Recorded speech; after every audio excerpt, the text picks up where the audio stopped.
I graduated from high school in 2000, June 2000. A bunch of my friends went away to college. I didn't. I tried some trade schools. That didn't work out for me. I wound up getting a job. My high school sweetheart, who I'm married to today, got pregnant. We had a son. And I was just kind of, I guess, like floating through life, just trying to make sure that I was able to, take care of my son. A really good friend of mine who he had came home from college, and he had called me asking me to take a ride with him. Now, where I grew up from, if somebody calls you and say, "I need you to take a ride with me," it wasn't just let's go for a ride somewhere. There was, well, police be looking for me afterwards, basically. So he said no. He just needed some support for a decision that he wanted to make. He was going to talk to a recruiter about joining the National Guard. I obviously didn't believe him because I know him and I know me. We have the same personality. The military just wouldn't work for us. But about 10 minutes later, we pulled up to a recruiter's office, and we went inside, and he had actually been talking to this recruiter for about 3 or 4 months. Recruiter, of course, is his job. He tries to sell me too. So while I really didn't want to go, it started sounding, good. It sounded better and better as we went along. But I still was like, no, it's not for me. It's just not what I want to do. So he's like, okay, so we'll do this. You two just take the test together, pass it, and we'll go from there. So we took the test. I passed. The college guy, he had been in college for maybe 2 years. He failed. He never went back to take the test. I found myself swearing in, with no battle buddies next to me.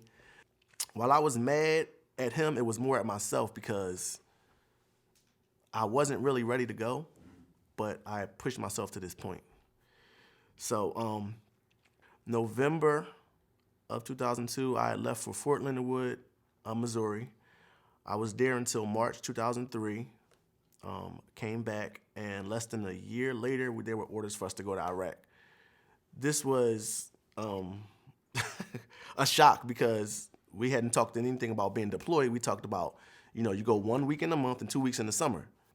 So in that training, we had a retraining. My military occupational specialty is 12 Bravo. It's a combat engineer. So our retraining was to search out and defuse IEDs.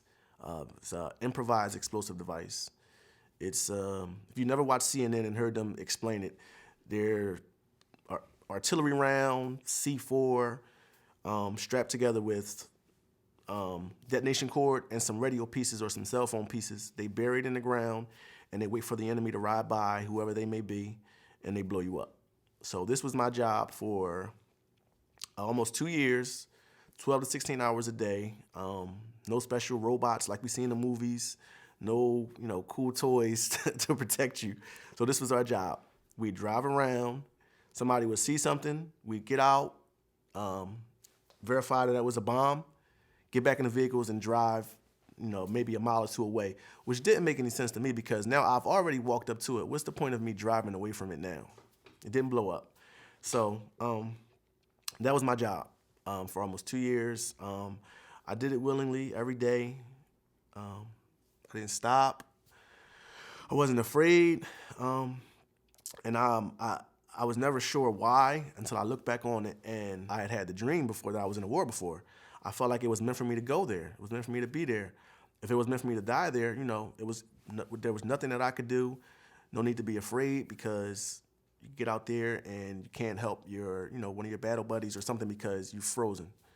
So I did it willingly every day, without a pause.